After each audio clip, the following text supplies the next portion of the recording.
আসসালামু আলাইকুম। ঈদ মোবারক। আজ সৌদি আরব ঈদ, বাংলাদেশে আগামীকাল।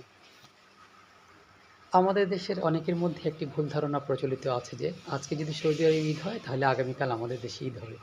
আসলে এটা শরীয়তের সাথে কোনো বিধান এরকম নেই। শরীয়তে বরঞ্চ আছে যে রমজান মাস এবং তার পূর্ববর্তী ২টি মাস যদি পরপর ৩০ দিনের না হয় তাহলে অবশ্যই রমজান মাস ৩০ দিন হতেও পারে। এবং আল্লাহ রসুলের হাদিস থেকে আমরা জানতে পারি যে চাঁদ দেখে তোমরা রোজা রাখো, চাঁদ দেখে রোজা ভাঙো। অর্থাৎ আরবি মাস পরপর ৩টি ৩০ দিনের হবে না। তখনই আমরা সিদ্ধান্ত নিতে পারি যে গত ২টি মাস যদি আরবিতে ৩০ দিন থাকে তাহলে অবশ্যই রমজান মাসটি ২৯ দিনের হবে। অর্থাৎ শাবান এবং রজব যদি ৩০ দিনের থাকে তাহলে রমজান মাস ২৯ হতে পারে। ৩০তম দিবসে পহেলা সওয়াল হবে, তার মানে রমজানের ঈদ হবে। সেই দিক থেকে চিন্তা করলে অবশ্যই আমাদের চাঁদের উপর নির্ভরশীল থাকতে হবে। তাই চাঁদ দেখে রোজা ভাঙতে হবে, চাঁদ দেখে রোজা রাখতে হবে।